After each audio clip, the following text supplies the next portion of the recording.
Alhamdulillah wa syukrulillah. Asyhadu an la ilaha illallah wahdahu la syarikalah wa asyhadu anna Muhammadan abduhu wa rasuluhu amma. Quran surat Hud ayat 17. A'udzu billahi minasyaitonir rajim. Afaman kana ala bayyinatin min rabbih wa yatluhu syahidun min wa min qabli kitabu Musa imama wa rahmah ulaika yu'minuna bi wa may yakfur bihi minal ahzab fannaru maw'idu fala taku fi miryatin min innahul haq mir rabbika walakinna aktsaran nasi la yu'minun. Apakah orang-orang kafir itu sama dengan orang-orang yang mempunyai bukti yang nyata, yaitu Al-Quran dari Tuhannya, dan diikuti pula oleh seorang saksi, yaitu Muhammad dari Allah, dan sebelum Al-Quran itu telah ada kitab Musa yang menjadi pedoman dan rahmat. Mereka itu beriman kepada Al-Quran, dan barang siapa di antara mereka orang-orang Quraisy dan sekutu-sekutunya yang kafir kepada Al-Quran, maka nerakalah tempat yang diancamkan baginya. Karena itu janganlah kamu ragu-ragu terhadap Al-Quran itu. Sesungguhnya Al-Quran benar-benar dari Tuhanmu, tetapi kebanyakan manusia tidak beriman. Quran surat Hud ayat 17 ya. Jadi ketika kita beramal itu yakin benar. Ketika yakin benar, tenang, tenteram, teguh. Dalam Quran diterangkan bahwa keterangan-keterangan dari Allah untuk beramal diungkapkan dengan kata bayyinah, bayyin, keterangan yang jelas. Di dalam keterangan lain diungkapkan dengan kata sultan, keterangan yang begitu tinggi, hujah yang kuat yang mengalahkan hujah-hujah lain. Dalam keterangan lain diungkapkan dengan ungkapan burhan, yaitu keterangan-keterangan yang kuat untuk alasan beramal dan menghilangkan keraguan-raguan.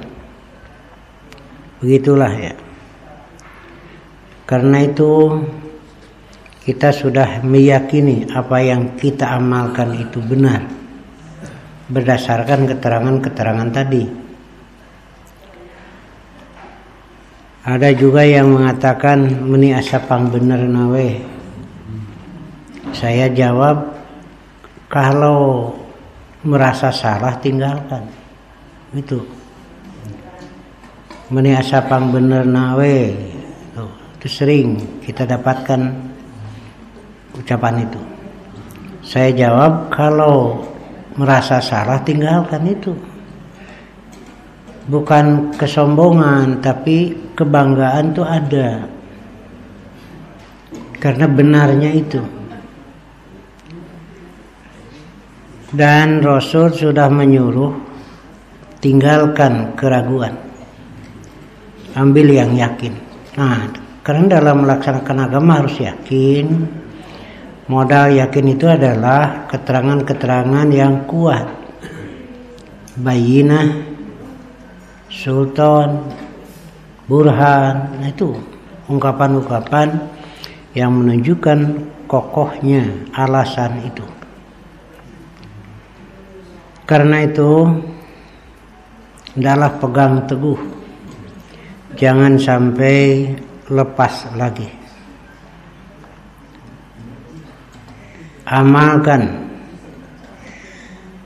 apa yang diperintah oleh Allah, tinggalkan yang dilarang, karena yakin benar itu.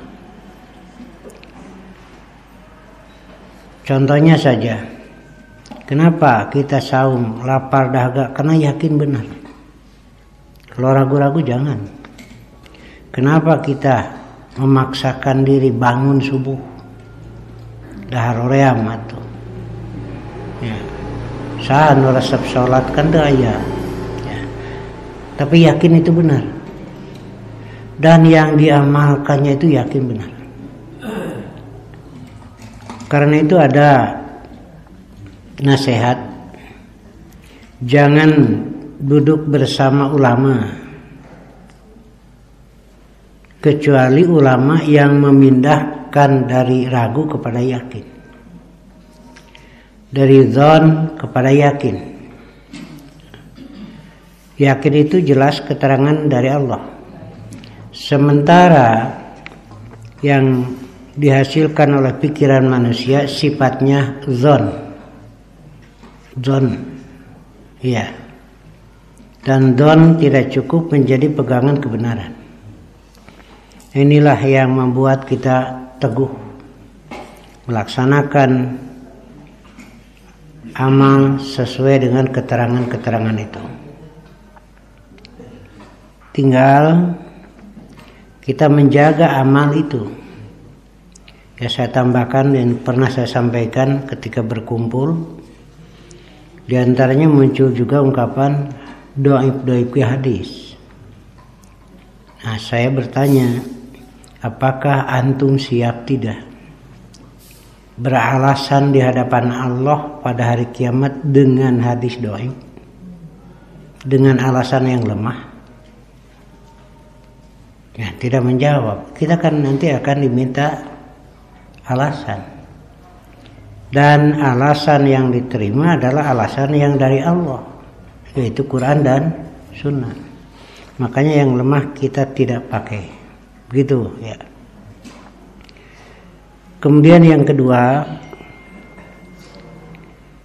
hendaklah kita bersama-sama memelihara syariat yang diyakini benarnya itu. Bagaimana cara memeliharanya? Jangan ada pengkhianatan. La tahunullah. Janganlah hianati Allah, Rasulnya. Apa yang dimaksud hianati itu? Kemurniannya itu tidak terpelihara karena ada tambahan. Ada pengurangan, ada penambahan, itu kan sesuatu pengkhianatan. La tahunullah, dilarang.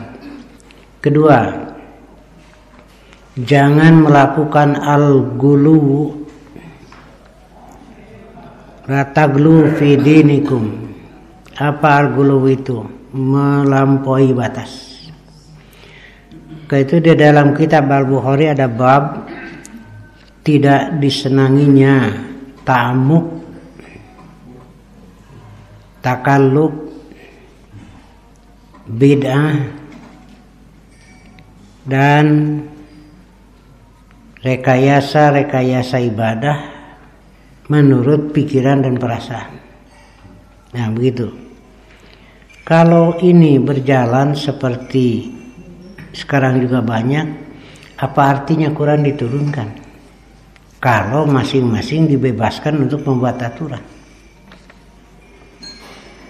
Insya Allah akan kami terbitkan buku tentang upacara-upacara bid'ah itu. Karena banyak pertanyaan selalu ada, ya sudahlah kita buatkan bukunya. Supaya bisa jadi pegangan, supaya bisa jadi hujah bagi yang lain jika diperlukan. Dan buku-buku yang dihasilkan dari Dewan Hizbah itu bebas untuk siapa saja membacanya. Ya. Dan insya Allah itu hasil penelitian yang apik, sehingga benar-benar yakin ini benar. Nah, begitu ya. Itu diantaranya. Jadi jaga syariat itu. Kemudian yang kedua, kalau sudah jelas dalil kita yakin beramal, jangan sampai amalnya itu sendiri jadi batal. Ya ayyuhalladzina amanu, wahai orang-orang yang beriman, atiullaha, taatlah kepada Allah wa rasulahu, dan kepada rasulnya.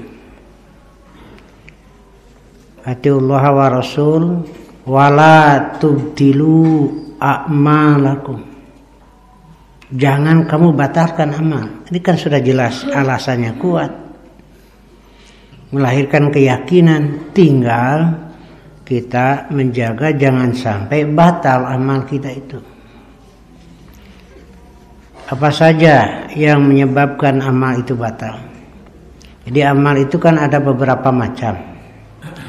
Ada amal teh duniawiyah saja.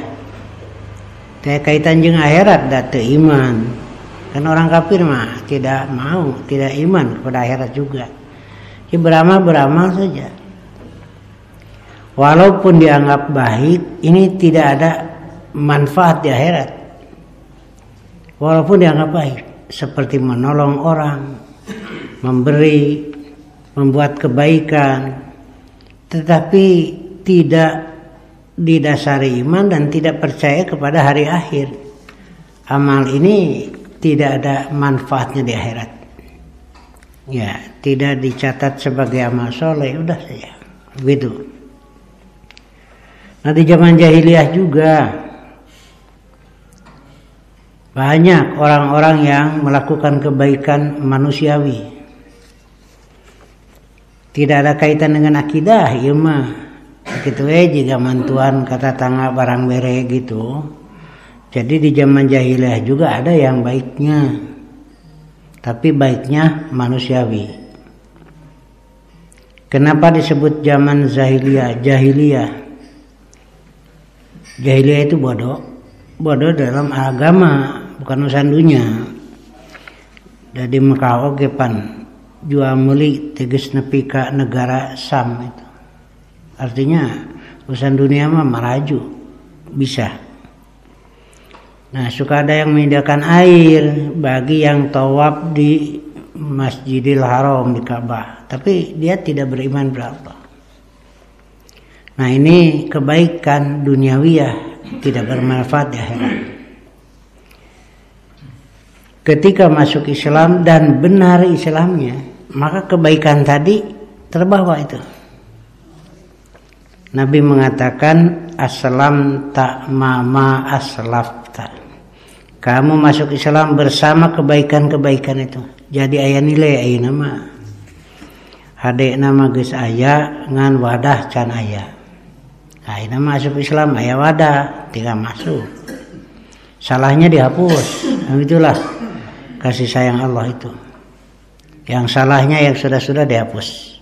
Yang baiknya dibawa dimasukkan. Karena kebaikan sudah ada, wadah can aya. Kalau kita makan wadah nama geus aya, nanti diisian. Itu. Ya, begitu.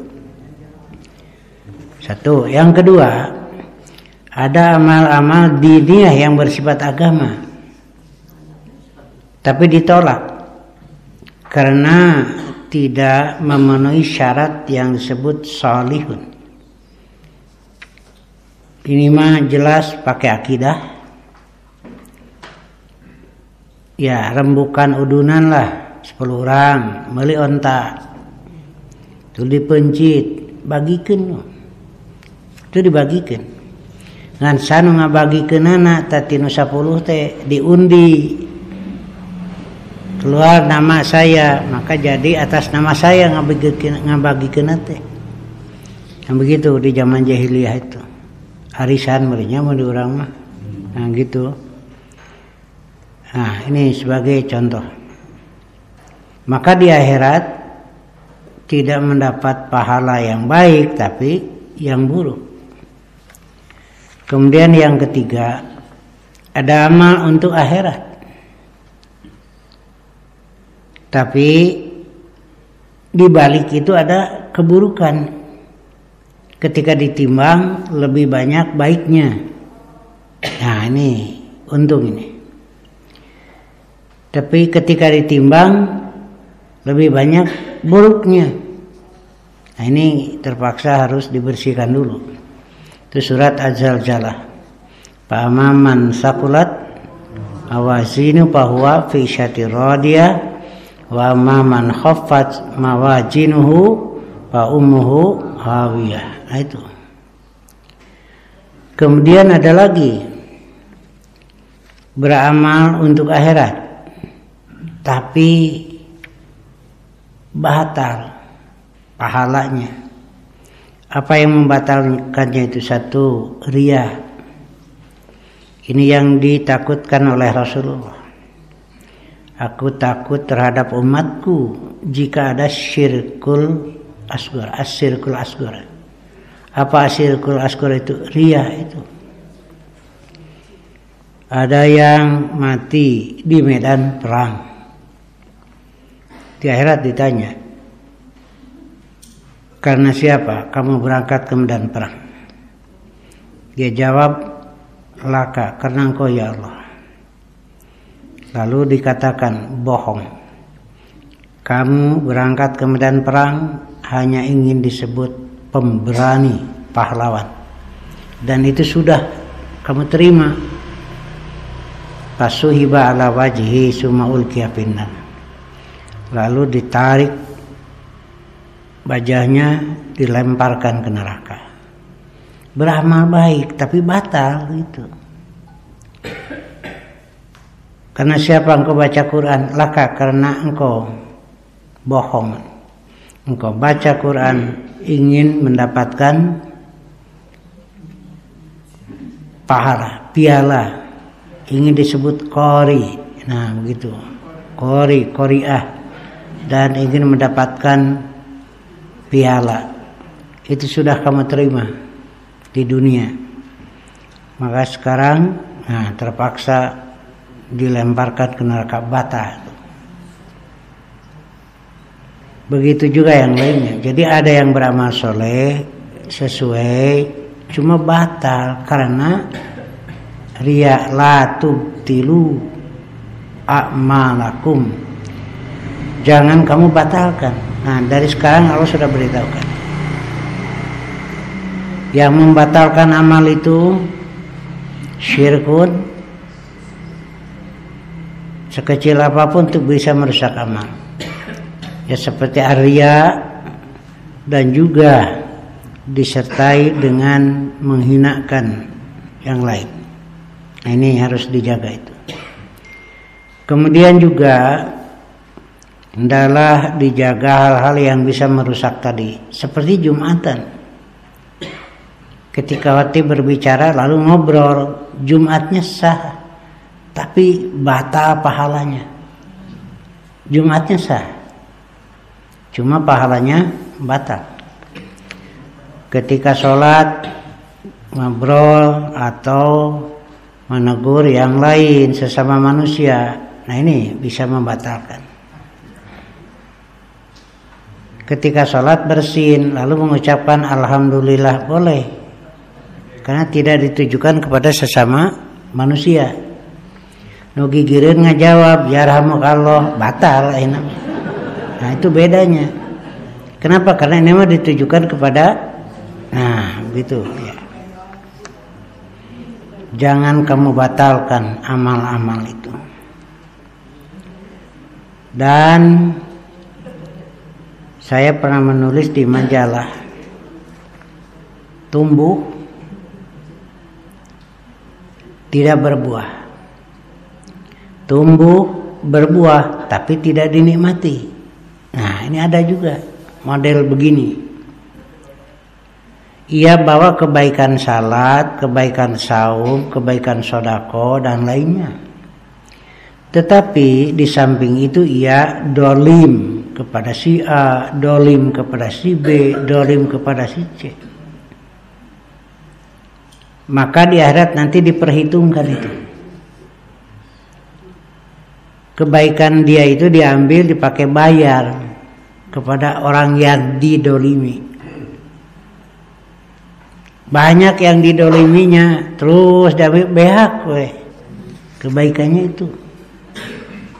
Jadi berbuah tapi tidak dinikmati. Ternyata masih ada kene sisa kedoliman teh belum selesai kan ika hadean behak untuk dibayarkan. Maka kesalahan yang didolim diambil ditambahkan pada dia. Amal nilai kebaikan habis malah ditambah dengan keburukan. Nah inilah rugi sekali. Makanya diingatkan dari sekarang oleh Allah, jangan sampai menyesal beramal tapi tidak jadi amal soleh, atau beramal tetapi lebih banyak buruknya, atau beramal tapi di samping itu ada kedoliman sehingga pahala dipakai membayar yang lain. Nah begitu. Ya ayyuhalladzina amanu, wa yang beriman, taatlah. Bagaimana cara taatnya itu? Ikuti bayyinah itu, ikuti burhan itu, ikuti sultan itu. Gamblangnya adalah Quran gitu.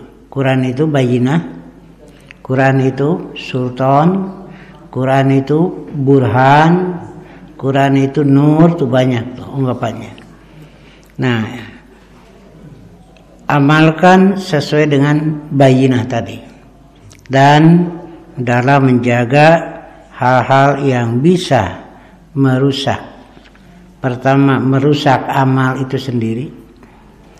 Yang kedua, amal nama sah tapi buahnya tidak ada. Yang ketiga, amalnya sah berbuah tapi tidak dinikmati. Nah gitu kartos itu bahaya itu malah dipaksa. Nah begitu ya. Karena itu ini ada catatan lah. Kalau urusan ibadah jangan melakukan sehingga ada dalil perintah. Contoh saya itu waktu itu ada juga yang minta dalil kepada saya itu. Mana dalil nu ngalarang? Kan tibalik ibadah mah. Lain dalil nu ngalarang, dalil nu nitah. Nah itu kalau ibadah. Mana nu ngalarang baca usolli parodurnya mah aya atuh. Nah, heupan eueuh dalilna ge nu kitu mah. Jadi bukan mencari dalil yang melarang, tapi mana yang gitu. Tangke jam 7:30 sok sholat 7 rakaat setengah. Nah, cenah make sholat itu mana dalil nu ngalarang? Sok atuh aya. Nah, itu kan terbalik. Kalau urusan dunia silahkan. Selama tidak dilarang. Nah, itu bedanya. Jadi kalau urusan dunia mah pek we pigawe lah. Teu kudu neangan dalil na Quran. Selama tidak dilarang. Kalau dilarang udah berhenti. Nah begitu. Nah itu yang melarangnya Allah. Jadi urusan dunia mah jangan dalil nu nyarek. Kalau urusan ibadah cari dalil yang menyuruh. Kaidahnya al aslu fil ibadati al butlan. Asal dalam ibadah itu batal. Hatta yakuma dalil alal amri. Sehingga ada dalil yang menyuruh. Dan sebaliknya kalau urusan dunia asalnya al-ibahah boleh. Selama tidak ada dalil yang melarang.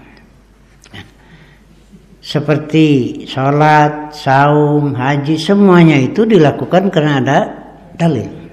Ya, yang tidak ada dalilnya mentong.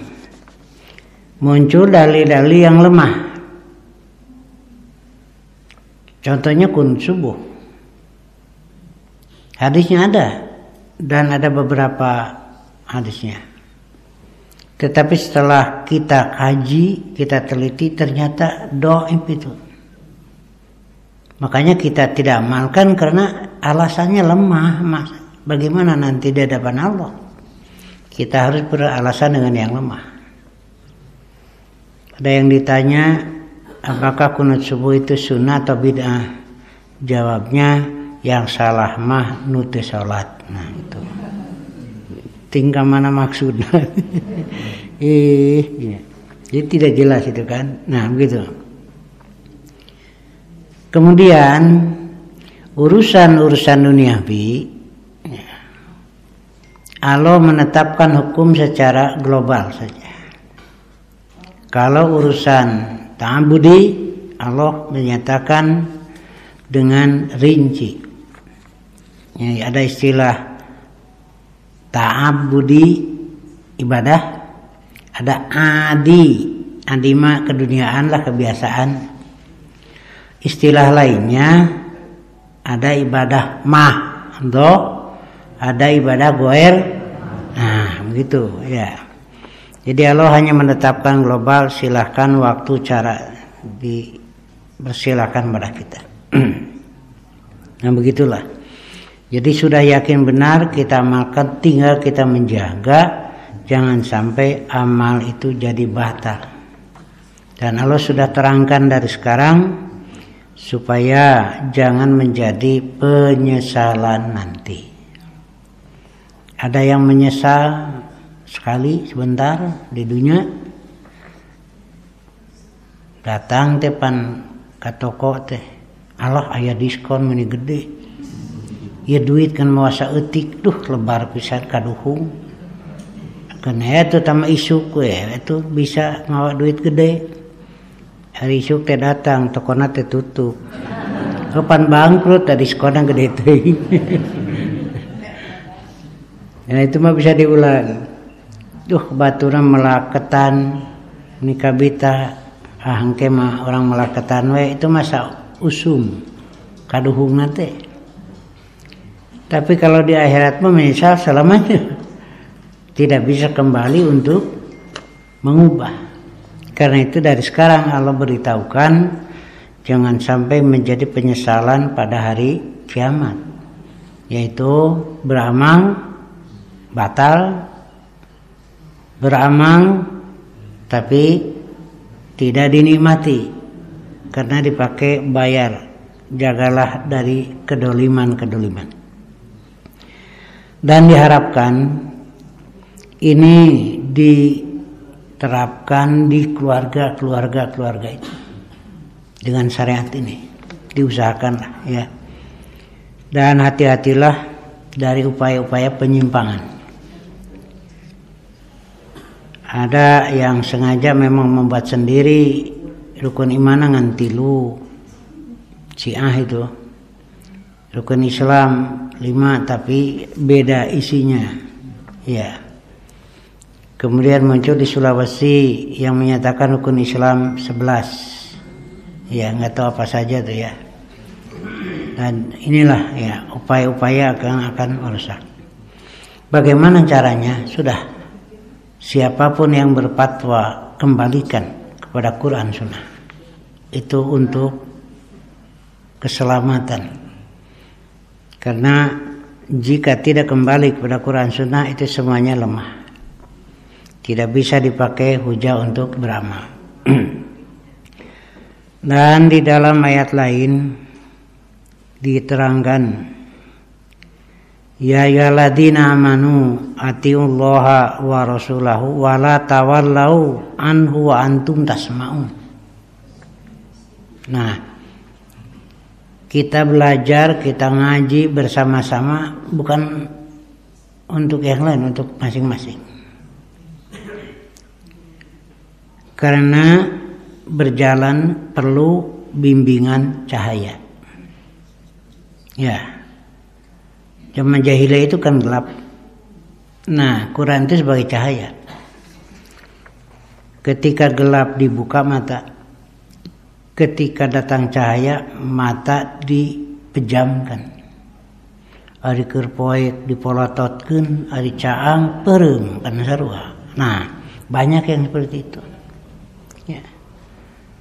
Dan orang-orang yang berjalan dibarengi dengan cahaya dari Allah, insya Allah tidak akan banyak tersandung dengan dosa-dosa.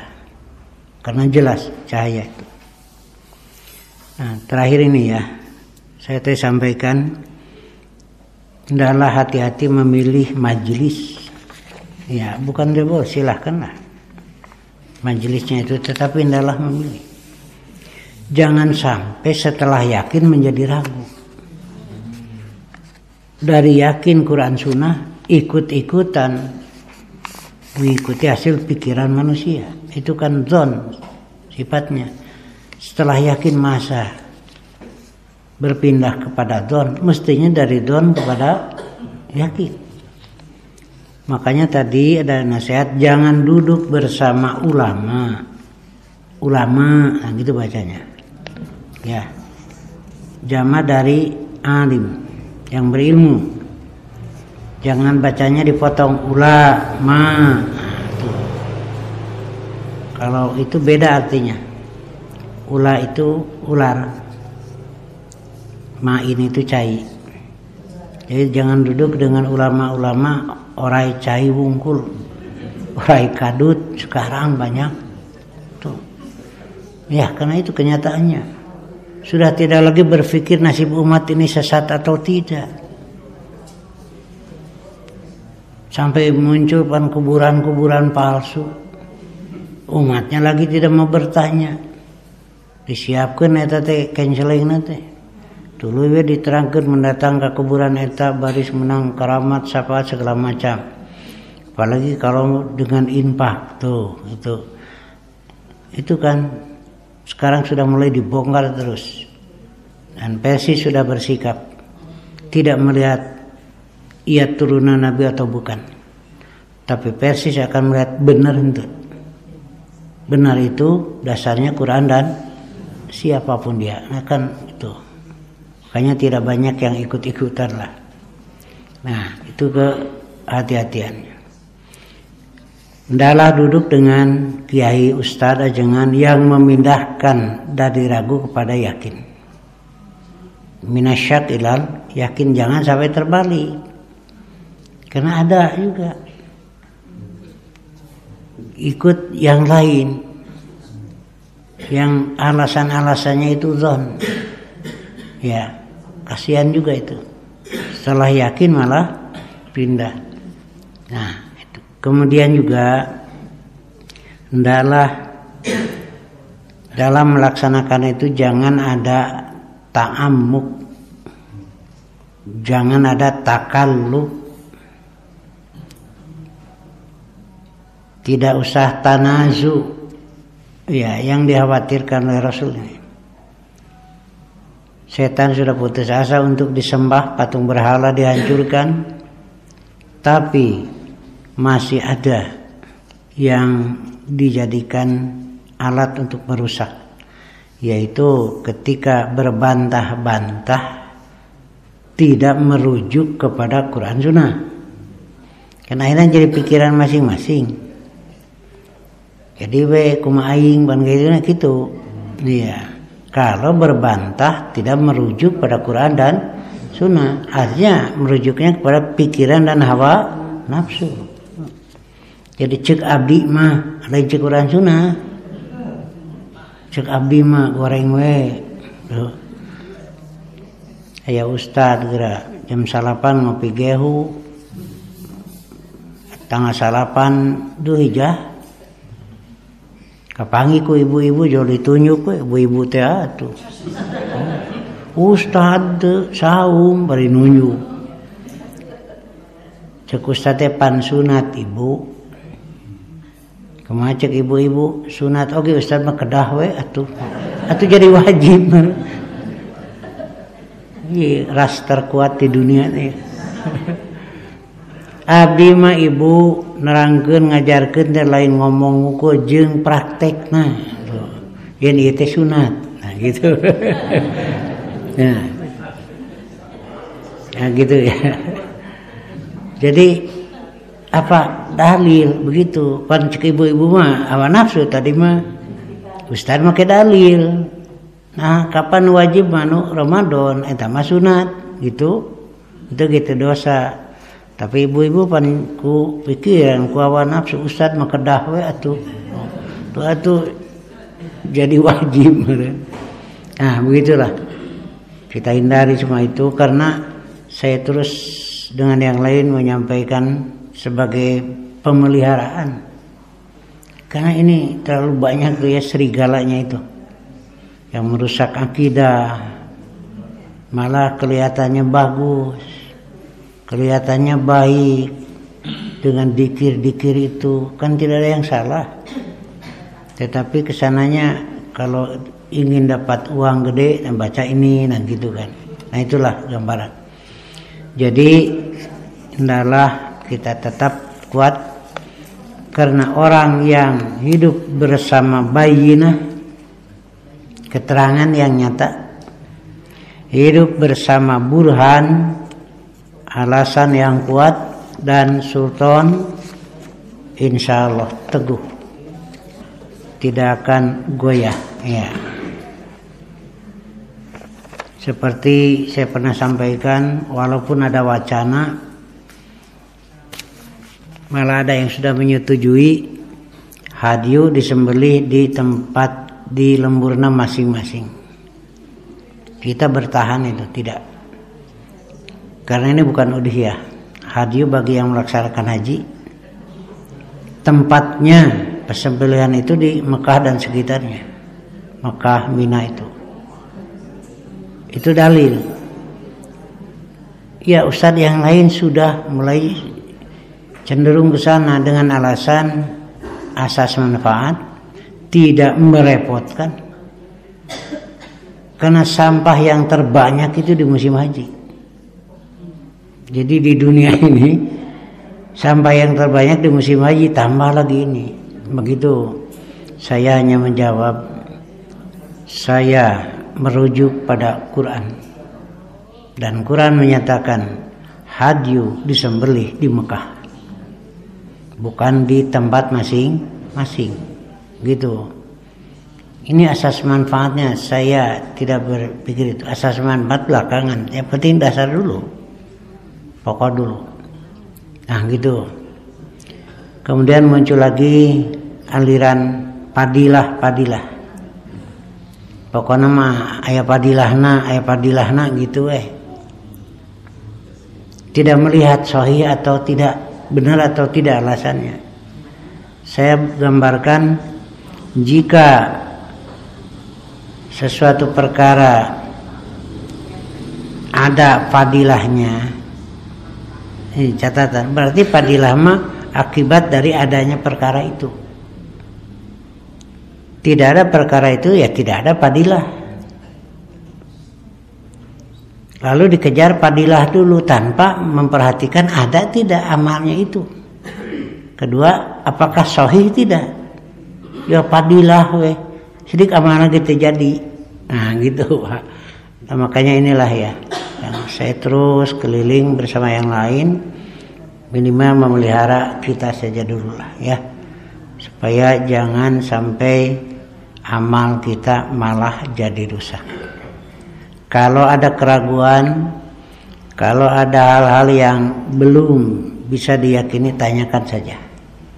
Makanya dibuka forum itu supaya yakin, menghilangkan keraguan. Nah, gitulah.